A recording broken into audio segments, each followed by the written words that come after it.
Hello friends welcome back to Odia Vidya channel. आपने केमती अच्छा आशा करुँची भलरे थे। मु एपिसार आज स्टार्ट करवा क्लास 6 चैप्टर 1 जन्मभूमि प्रश्नोत्तर पार्ट 1 रे टोटाल कविता भल भाव बुझाई जाता। जदि आपने देखी ना कौन कर पर्यटन जल्दी जाई देखूँ।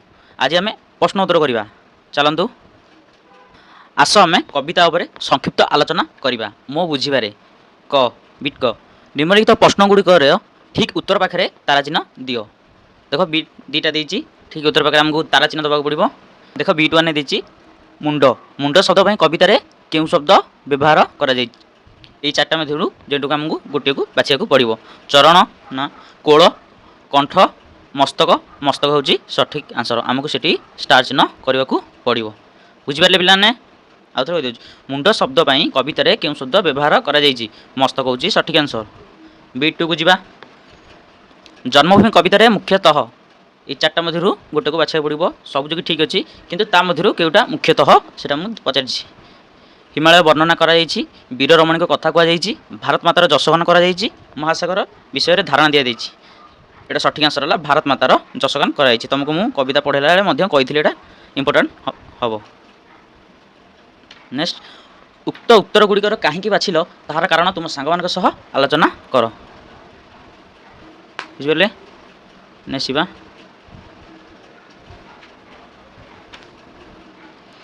आस आम मिलमिशि जोड़ा कवितार केतक शब्द और तार भावार्थ निर्माण लिखा दल आलोचना कर प्रत्येक शब्द सह खाप खाऊा भावार्थ को गार टाणी जोड़।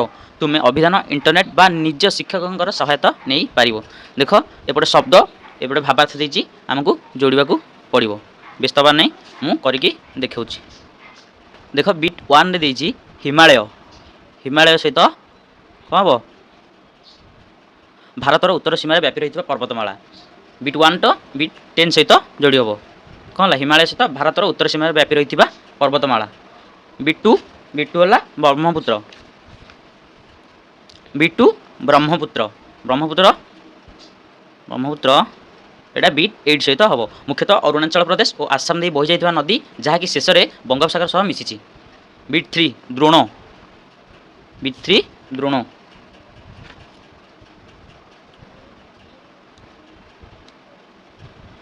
द्रोण कौरव और पांडवों गुरु। बिट 3 द्रोण द्रोण हूँ कौरव और पांडवों गुरु। बिट 4 सीता सीता हूँ जनक राजा दुहिता प्रभु श्रीराम धर्मपत्नी। बिट 5 गंगा भारतर दीर्घतम पवित्र नदी गंगा। चैतन्य बिट 6 चैतन्य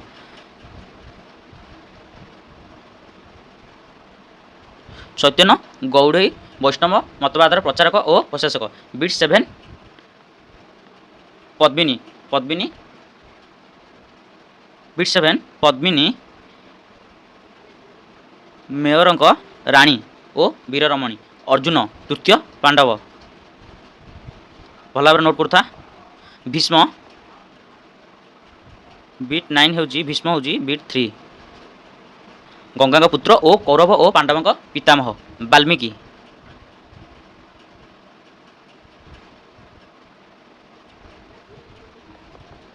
अच्छा गोटे गोटे शब्द और गोटे गोटे भावार्थ देती आसाम मिसेवा। बिट वन रे आमर कौन है हिमालय सहित भारतर। बिट 10 भारतर उत्तर सीमार व्यापी रही पर्वतमाला। बिट 2 ब्रह्मपुत्र ब्रह्मपुत्र है मुख्यतः अरुणाचल प्रदेश और आसाम दे बही जाइथिबा नदी जहाँकि शेष में बंगोपसागर सह मिशी। बिट 8 बिट 3 द्रोण कौरव और पांडवों गुरु। बिट 7 सहित बिट 4 सीता जनक राजा दुहिता प्रभु श्रीराम धर्मपत्नी। बिट 5 गंगा भारतर दीर्घतम पवित्र नदी। बिट 6 चैतन्य चैतन्य जो गौड़ी वैष्णव मतवादर प्रचारक और प्रसारक। बिट 7 पद्मिनी पद्मिनी हूँ मेयर राणी और वीर रमणी। बिट 8 अर्जुन अर्जुन तृतीय पांडव। बिट 9 भीष्म भीष्म गंगा पुत्र कौरव और पांडवों पितामह। बिट 10 वाल्मीकि संस्कृत रामायण रचयिता। बुझीगला। नेक्स्ट जीवा पद्यांश को आलोचना कर। निम्नलिखित पद्यांश को मन दे पढ़ एवं यार भावार्थ को सांग मान सह आलोचना करी तार सारांश को लेख। तु ही माँ जन्म भूमि पवित्र भारत भूमि तोहरी संतान आम्भे अटु सरबे तोर श्रीचरण सेवा ପାଇଁ ମନ ପ୍ରାଣ ଦେବା, ଗାଇବା ତୋହର ନାମ ଆନନ୍ଦ ରବେ। ତୋ ଆନନ୍ଦେ ହୋଇବା ସୁଖୀ, କାନ୍ଦିବା ଦୁଃଖରେ ତୋର ହୋଇଣ ଦୁଃଖୀ। ଦେଖ ପାର୍ଟ 1 ରେ ମୁଁ ତୁମକୁ ଏ ପଦଟା ଭଲ ଭାବରେ ବୁଝେଇଥିଲି, ଆଉଥରେ ମଧ୍ୟ ବୁଝେଇ ଦେଉଛି। ଦେଖ, ତୁହି ମା ଜନ୍ମଭୂମି ପବିତ୍ର ଭାରତ ଭୂମି, ତୁମେ ଆମର ଜନ୍ମଭୂମି ମା, ଏହି ପବିତ୍ର ଭାରତ, ଏହି ଭାରତ ଭୂମି ପବିତ୍ର ଓ ଶ୍ରେଷ୍ଠ, ତୁହରି ସନ୍ତାନ ଆମ୍ଭେ ଅଟୁସରବୁ। ଆମେ ସମସ୍ତେ ତୁମର ସନ୍ତାନ, ତୋର ଶ୍ରୀ ଚରଣ ସେବା ପାଇଁ ମନ ପ୍ରାଣ ଦେବା। ଆମେ ତୋର ପାଦପଦ୍ମରେ ସେବା କରିବାକୁ ଚାହୁଁଛୁ ନିଜର ମନ ପ୍ରାଣ ଦେଇ, ଗାଇବା ତୋହରି ନାମ ଆନନ୍ଦ ରବେ। ଆମେ ଖୁସି ମନରେ ତୋ ନାମ ଗାଇବାକୁ ପ୍ରସ୍ତୁତ ଅଛୁ। ତୋ ଆନନ୍ଦେ ହୋଇବା ସୁଖୀ, କାନ୍ଦିବା ଦୁଃଖରେ ତୋର ହୋଇଣ ଦୁଃଖୀ। ମୁଁ କହିଥିଲି ତୋ ଆନନ୍ଦରେ ଆମେ ସୁଖୀ ହେବୁ ଏବଂ ତୋ ଦୁଃଖରେ ମଧ୍ୟ ଆମେ ଦୁଃଖୀ ହେବୁ। ବୁଝିପାରିଲେ? ନେକ୍ସଟ ଯିବା। ବୁଝି ବିଚାରି ଲେଖ। ଜନ୍ମଭୂମି କବିତାକୁ ପଢ଼ି ପ୍ରଶ୍ନଗୁଡ଼ିକର ଉତ୍ତର ଦିଅ। ବିଟ୍ 1 ଦେଇଛି କବିତାରେ ବର୍ଣ୍ଣିତ ବୀରରମଣୀଙ୍କ ନାମ ଲେଖ। ବିଟ୍ 2 ଦେଇଛି ଭାରତର କଟିରେ କେଉଁ ପର୍ବତମାଳା ଶୋଭା ପାଉଛି। ବିଟ୍ 3 କାଳିଦାସ କିଏ, ତାଙ୍କର ରଚିତ ଗୋଟିଏ କାବ୍ୟର ନାମ ଲେଖ। ଆମ ଜନ୍ମଭୂମିର ଦୁଇ ପାର୍ଶ୍ୱରେ ଥିବା ଜଳଧିର ନାମ ଲେଖ। ଭାରତର ଶରୀରରେ କେଉଁ ସବୁ ନଦୀ ଶୋଭା ପାଉଛି। ଚାଲ ଦେଖିବା। ବିଟ୍ 1 କବିତାରେ ବର୍ଣ୍ଣିତ ବୀରରମଣୀଙ୍କ ନାମ ଲେଖ। ପଦ୍ମିନୀ, ସାବିତ୍ରୀ, ସୀତା, ଦୁର୍ଗାବତୀ ଇତ୍ୟାଦି। ବିଟ୍ 2 ଭାରତର କଟିରେ କେଉଁ ପର୍ବତମାଳା ଶୋଭା ପାଉଛି। ଭାରତର କଟିରେ ବିନ୍ଧ୍ୟ ପର୍ବତମାଳା ଶୋଭା ପାଉଛି। ବିଟ୍ 3 କାଳିଦାସ କିଏ, ତାଙ୍କ ରଚିତ ଗୋଟିଏ କାବ୍ୟର ନାମ ଲେଖ। କାଳିଦାସ ଜଣେ ମହାନ ସଂସ୍କୃତ କବି, ତାଙ୍କର ଏକ ପ୍ରସିଦ୍ଧ କାବ୍ୟ ମେଘଦୂତ। ବିଟ୍ 4 ଆମ ଜନ୍ମଭୂମିର ଦୁଇ ପାର୍ଶ୍ୱରେ ଥିବା ଜଳଧର ନାମ ଲେଖ। ଆମ ଦେଶରେ ଦୁଇ ପାର୍ଶ୍ୱରେ ଥିବା ବଙ୍ଗୋପସାଗର ଏବଂ ଆରବ ମହାସାଗର ରହିଛି। ବିଟ୍ 5 ଭାରତର ଶରୀରରେ କେଉଁ ସବୁ ନଦୀ ଶୋଭା ପାଉଛି। ଭାରତର ଶରୀରରେ କେଉଁ ସବୁ ନଦୀ, ଗଙ୍ଗା, ବ୍ରହ୍ମପୁତ୍ର, ସିନ୍ଧୁ ନଦୀ ଆଦିମାନେ ଭାରତର ଶରୀର ଶୋଭା ପାଉଛନ୍ତି।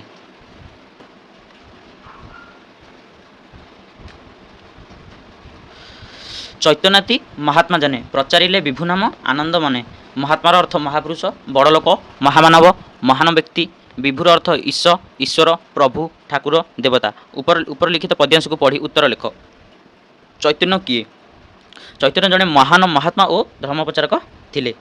ଦେଖ, ଚୈତନ୍ୟ ଜଣେ ମହାନ ମହାତ୍ମା ଓ ଧର୍ମପ୍ରଚାରକ ଥିଲେ। ସେ କ'ଣ କରିଥିଲେ? ସେ ଭଗବାନଙ୍କ ନାମକୁ ଆନନ୍ଦର ସହ ପ୍ରଚାର କରିଥିଲେ। ଚୈତନ୍ୟ କିଏ ଥିଲେ? ଜଣେ ମହାତ୍ମା ଓ ଧର୍ମପ୍ରଚାରକ ଥିଲେ। ସେ ଭଗବାନଙ୍କ ନାମକୁ ଆନନ୍ଦର ସହ ପ୍ରଚାର କରିଥିଲେ। ତାକୁ ମହାତ୍ମା କାହିଁକି କହିବା? ତାଙ୍କୁ ମହାତ୍ମା କାହିଁକି କହିବା? ସେ ମହାନ ବ୍ୟକ୍ତି ଥିବାରୁ ଏବଂ ଲୋକମାନଙ୍କର ଭଗବାନଙ୍କ ନାମ ପ୍ରଚାର କରୁଥିବାରୁ ତାଙ୍କୁ ମହାତ୍ମା କୁହାଯାଏ। ଚୈତନ୍ୟ କିଏ? ଚୈତନ୍ୟ ଜଣେ ମହାନ ମହାତ୍ମା ଧର୍ମପ୍ରଚାରକ ଥିଲେ। ସେ କ'ଣ କରିଥିଲେ? ସେ ଭଗବାନଙ୍କ ନାମକୁ ଆନନ୍ଦର ସହ ପ୍ରଚାର କରିଥିଲେ ଓ ତାଙ୍କୁ ମହାତ୍ମା କାହିଁକି କହିବା?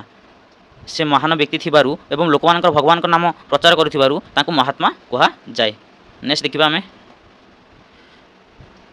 କବିତାରେ ରଚନାଶୀଳ। ବିନ୍ଧ୍ୟଗିରି ବରକଟିରେ, ଗଙ୍ଗା ଆଦି କେତେ ନଦୀ ଶୁଭେଶ୍ୱରୀରେ। ଉକ୍ତ ପଦ୍ୟାଂଶ ପରି ତୁମକୁ ଭଲ ଲାଗୁଥିବା ଆଉ କିଛି ପଦ୍ୟାଂଶ କବିତାରୁ ବାଛି ଲେଖ। ତୁମ ମନ ଯେଉଁ ପଦ ହେବ ଆଣିକି ଏଠି ଲେଖିପାରିବ।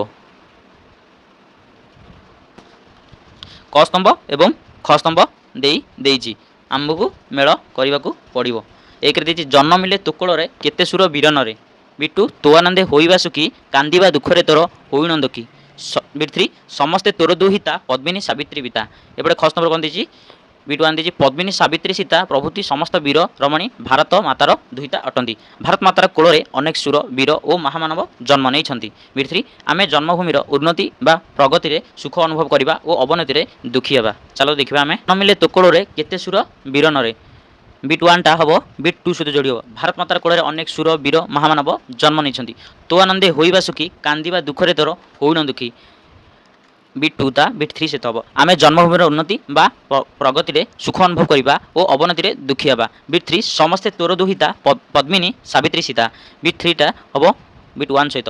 ପଦ୍ମିନୀ ସାବିତ୍ରୀ ସୀତା ପ୍ରଭୃତି ସମସ୍ତ ବୀର ରମଣୀ ଭାରତ ମାତାର ଦୁହିତା ଅଟନ୍ତି।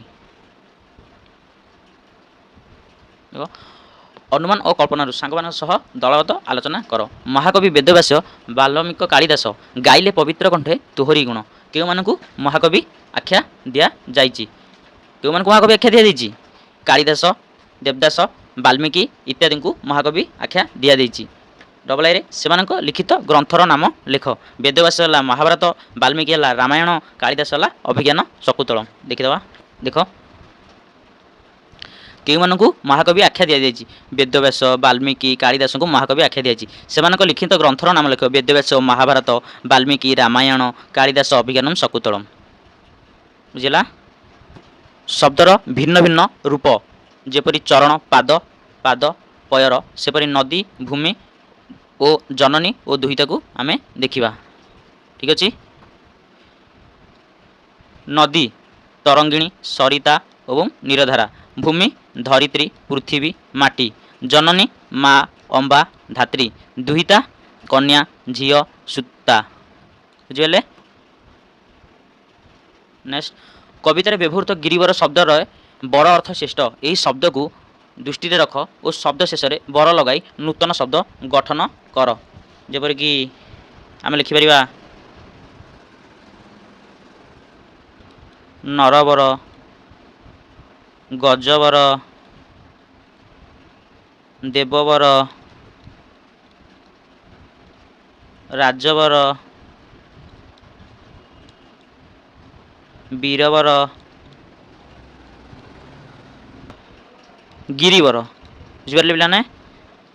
ନେସିବା କିଛି ଭିନ୍ନ କିଛି ସମାନ ନିମ୍ନଲିଖିତ ପଦକୁ ଧ୍ୟାନରେ ସହ ପଢ଼। ଗାଇଲେ ପବିତ୍ର କଣ୍ଠେ ତୋହରି ଗୁଣ, ଯେତେ ଯହିଁ ଥିଲେ ମିଳି ମାନବ ଗଣ। ଗଣ ଓ ଗୁଣ ଶବ୍ଦ ଦ୍ୱୟରେ କେବଳ ଗୋଟିଏ ମାତ୍ର ଭିନ୍ନତା ଅଛି, ଫଳରେ ତାର ଅର୍ଥ ସମ୍ପୂର୍ଣ୍ଣ ରୂପେ ବଦଳି ଯାଇଛି। ତୁମେ ସାଙ୍ଗମାନଙ୍କ ସହ ଦଳଗତ ଆଲୋଚନା କରି ଏହିପରି ଶବ୍ଦଗୁଡ଼ିକୁ ଖାତାରେ ଲେଖ। ଯେପରି ବଣ, ବଣି, ବସ, ବେଶ। ସେହିପରି ଆମେ ଲେଖିବା। କଳ, କେଳ, ଦଳ, ଦେଳ, ଗର, ଗରି, ତର, ତରି, ମଲ, ମେଳ, ଜନ, ଜିନ। ମୋ କଥା, ଜନ୍ମଭୂମି କବିତାରେ ପୁଣ୍ୟଭୂମି ଭାରତର ପ୍ରଶଂସା ଅତି ସୁନ୍ଦର ଭାବରେ ବର୍ଣ୍ଣନା କରାଯାଇଛି। ତୁମେ ଭାରତର କେଉଁ ରାଜ୍ୟରେ ବାସ କରୁଛ ଏବଂ ରହୁଥିବା ସ୍ଥାନ ନାମ ଲେଖ। ସେହି ସ୍ଥାନ ତୁମକୁ କିପରି ଲାଗୁଛି ବର୍ଣ୍ଣନା କର। ସୂଚନା ଦେଇଦେଇଛି ପ୍ରାକୃତିକ ପରିବେଶ, ଖାଦ୍ୟ, ଜଳବାୟୁ, ପ୍ରସିଦ୍ଧ ମନ୍ଦିର, ଫସଲ, ପୋଷାକ। ତୁମେ ଯେଉଁ ଅଞ୍ଚଳରେ ରହୁଛ, ଯେଉଁ ଗ୍ରାମ, ଯେଉଁ ସହରରେ ରହୁଛ, ସେହି ଅଞ୍ଚଳରେ ପ୍ରାକୃତିକ ପରିବେଶ କିପରି, ଖାଦ୍ୟପେୟ କିପରି, ଜଳବାୟୁ କିପରି, ପ୍ରସିଦ୍ଧ ମନ୍ଦିର କେଉଁଟା, ଫସଲ କିପରି, ପୋଷାକ କିପରି, ସବୁ ନିଜେ ଲେଖିବ। ବୁଝିହେଲା? ନିଜ ପରିବାରର କୌଣସି ସଦସ୍ୟ କେଉଁ ସବୁ ତୁମକୁ ଭଲ ଲାଗେ ସେ ବିଷୟରେ ବର୍ଣ୍ଣନା କର।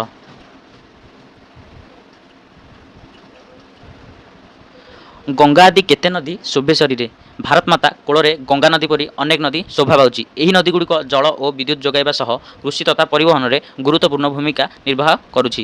ତତ୍ସହ ଏହି ନଦୀଗୁଡ଼ିକ ଆମ ଦେଶର ଇତିହାସ, ସଂସ୍କୃତି, ଧାର୍ମିକ ଚେତନା ଓ ଅର୍ଥବ୍ୟବସ୍ଥାର ମଧ୍ୟ ପରିଚୟ ଅଟେ। ନିମ୍ନ ସାରଣୀରେ କେତେକ ନଦୀର ନାମ ଦିଆଯାଇଛି, ସେଗୁଡ଼ିକୁ ଖୋଜି ଖାତାରେ ଲେଖ। ସେଥିମଧ୍ୟରୁ କେଉଁ ନଦୀଗୁଡ଼ିକ ଆମ ରାଜ୍ୟରେ ପ୍ରବାହିତ ତାର ତାଲିକା କର। ଦେଖ, ମୁଁ କେତେ ନଦୀଗୁଡ଼ିକୁ ରାଉଣ୍ଡ କରୁଛି, ତମେ ତାକୁ ଦେଖ। ଠିକ୍ ଅଛି। ବୈତରଣୀ, ମହାନଦୀ,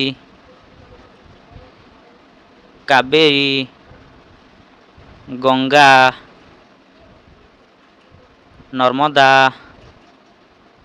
ତାପ୍ତି, କୃଷ୍ଣା, ବୁଢ଼ାବଳଙ୍ଗ, ଗୋଦାବରୀ।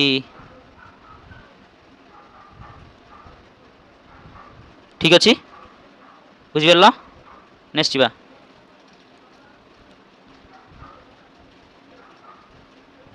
ବୁଝି ବିଚାରି ଲେଖ। ନିମ୍ନ ସାରଣୀରେ କେତେକ ଅକ୍ଷର ଦିଆଯାଇଛି, ତୁମେ ସେ ଅକ୍ଷରଗୁଡ଼ିକୁ ମିଶାଅ, କ୍ରମ ବଦଳାଇ ମାତ୍ରା ଗଠନ କର ଓ ଲେଖ।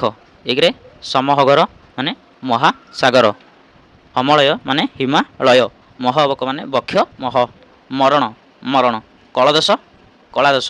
ଦେଖ, ସମହଗର ମହାସାଗର, ହମଳୟ ହିମାଳୟ, ମହବକ ବକ୍ଷମହ, ମରଣ ମରଣ, କଳଦଶ କଳାଦଶ, ଝରକାରୁ ଝରକାରୁ।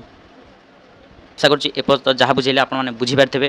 ଯଦି ଆପଣଙ୍କର ଏହାର ନୋଟ୍ସ ଦରକାର ଅଛି, ତେଣୁ ଡେସ୍କ୍ରିପସନ୍ ବକ୍ସ ଯାଆନ୍ତୁ, ସେଠି ଗୋଟେ ଲିଙ୍କ୍ ଅଛି, ତାକୁ କ୍ଲିକ୍ କରନ୍ତୁ। ଭିଉ ଇନ୍ ହ୍ୱାଟ୍ସଆପ୍ ଆସିବ, ତାକୁ ଫଲୋ କରିବେ ଏବଂ ସର୍ଚ୍ଚ କରିବେ କ୍ଲାସ୍ 6 ଚାପ୍ଟର 1 ଜନ୍ମଭୂମି କ୍ୱେଶ୍ଚିନ୍ ଆନ୍ସର।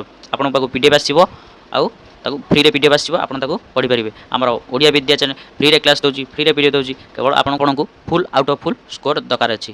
ଯଦି ଭିଡ଼ିଓଟି ଭଲ ଲାଗିଛି, ତେଣୁ ଆପଣଙ୍କ ଗୋଟେ ବେଷ୍ଟ ଫ୍ରେଣ୍ଡ ପାଖକୁ ସେୟାର କରିଦିଅନ୍ତୁ। ଯଦି ଲାଇକ୍ କରିନାହାନ୍ତି, ଲାଇକ୍ କରିଦିଅନ୍ତୁ ଏବଂ ସବସ୍କ୍ରାଇବ୍ ମଧ୍ୟ କରିଦିଅନ୍ତୁ। ରହୁଛି, ଜୟ ଜଗନ୍ନାଥ।